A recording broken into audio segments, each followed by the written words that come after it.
In what you've done with your life thus far, is it giving you what you want?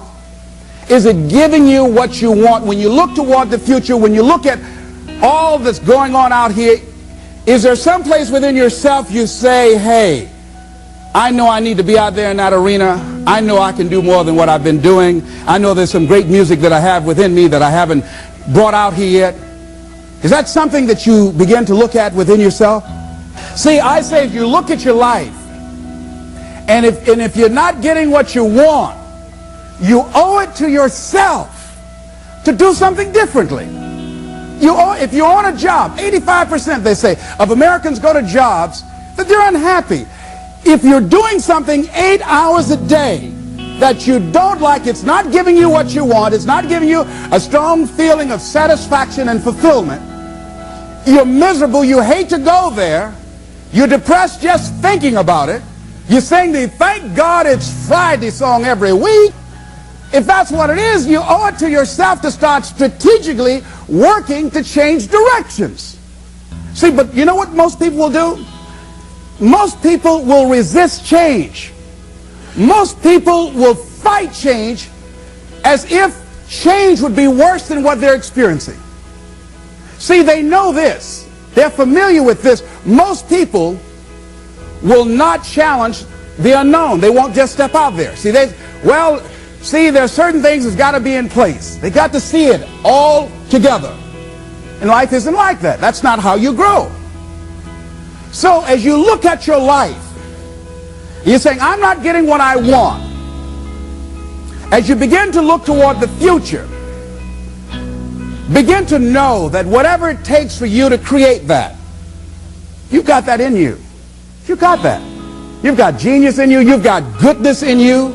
You've got creativeness in you. If you decide to take the initiative to change the current quality of your life, I say to you that you will find that the universe is on your side. That life is on your side. Now, will it be turbulent? Yes. Will it be easy? No, no. Will you have some opposition? Yes. Will I make a lot of mistakes? Yes. Will I get hurt? Yes. Yes. See, a lot of people won't try anything different in life because they don't want to get hurt. Let me tell you something. It's too much pain to duck. Pain is everywhere. You can hide under here. It will come where you are. It's everywhere. Viktor Frankl calls it unavoidable suffering. You can't duck it. But most people spend their life not wanting to deal with the pain of rejection, the pain of defeat, the pain of being disappointed, the pain of losing, the pain of failure, the pain of being criticized, the pain of not being liked, the pain. That's called life. Life is full of pain. It's everywhere. But guess what? There's no gain without pain. Because it's the pain of regret that you experience. If I had it to do over again, that's a pain. Don't you know that's something? When you know, I was in a seminar once and this lady stood up. If I had my life to live over again, she talked about all of the things that she would do. And you can feel the pain of regret in her voice. The pain of regret. She still experienced pain. She was trying not to experience the pain of defeat, the pain of disappointment, the pain of loss, the pain of lack of support. And she still experienced pain. It was right there. We can't get around it. Most people are governed by their habits, their fears, and the opinions of others. A lot of people never try anything differently because they have been convinced by people in their lives that they value that they can't do it. They're living within the context of the opinions that other people have of them, the low expectations. Many people doubt themselves because when they thought about doing something at some critical point in their lives, somebody they respected and honored, somebody they believed in, somebody that they loved, someone they trusted said, you can't do that. And they accepted that. As you look at your life, ask yourself the question, What would your life be like? What would your life look like if you decided not to care what people thought of you? What would your life be like if you decided to give up some of your fears? What would your life be like if you decided to become courageous? What would your life be like? If you decided to act on your dream, if you did what you felt in your heart. You know what courageous means? Tom Rusk and Randy Reed said. They said that courage comes from a French word which means of the heart. But how does it feel to you? He says it's courage, you know, it takes courage to live. Says most people go through life not allowing themselves to step out because they don't want to let go. They don't want to be blown around. They don't want to be moved. The courage to face life's whirling wind of contradictions. The courage to love yourself. The courage to love. For years, I was afraid to love. The courage to take a chance. The courage to be who you are. He says courage isn't for somebody else, for medals, applause, or moral debts. Courage is what at that moment feels most right for you. Not just situational ethics, but what feels right in your heart. The word of the heart. What feels right in your heart. One great philosopher says, cowards die many times before their deaths. The valiant never taste of death but once. What does that mean? That valiant people aren't afraid? No, no, no. It means that they experience that fear and they move forward. They move forward anyhow. Many people are dead now. Many people are allowing their dreams to die. Many people are allowing their ideas to lie dormant and collect dust.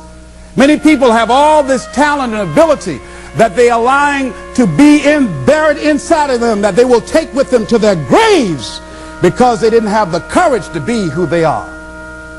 And I say, as you begin to look toward the future and manifesting your greatness, it's going to take everything in you, that your life deserves the concentrated effort to begin to look at how is it that I can express more of me? How is it that I can bring my ideas out here now? How is it? And start living with a sense of urgency, because you're here today, you're gone today. Life is unpredictable. It's uncertain. There are no guarantees. No guarantees out here at all.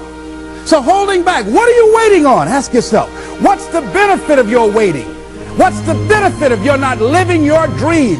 What's the benefit of not listening to yourself? Oh, please, listen to yourself. You know the feelings. If you start listening to the feelings in your heart, and I'm doing it now more every day, I find that my feelings, I can trust them. And I say to you that as you look toward the future, you look at life on a daily basis, if there's something that you have been given, if you've heard something within yourself that you know that what you're doing now doesn't fit for you, it doesn't work for you, it's not giving you what you want, and there's something else that you want to do, don't allow that inner doubt in you to talk you out of it, to build a case on why you can't have it, to tell you why you're not good enough. You ignore that inner voice and all of the external voices. Don't judge the possibilities for what you can do based upon the circumstances, because the circumstances won't determine who you are. Don't determine what you're able to do based upon your resources. Don't determine what's possible for you based upon where your life is right now. Where your life is right now is not you. That's just what it is right now. But the possibilities for you are unlimited.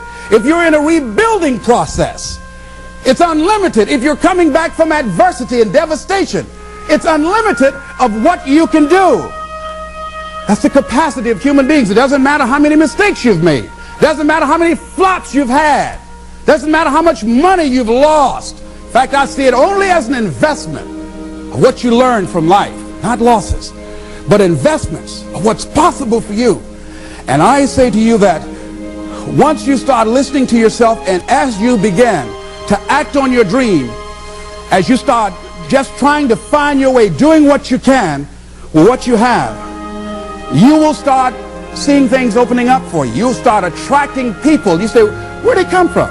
things will start coming together, clicking for you. You say, whoa, you start brainstorming. Ideas will come out of nowhere as you focus on it. The key to it is to begin to focus on what it is you want to do. Why, Les? Why is that important? Because as you focus on that which you want to do, that which we focus on, that which we give our energy to, it will begin to multiply. It will begin to expand. It will begin to develop your consciousness. And out of that comes your greatness. Out of that comes a commitment. Out of that comes a passion for life. Out of that comes a special power that you have in you that you haven't even called on yet.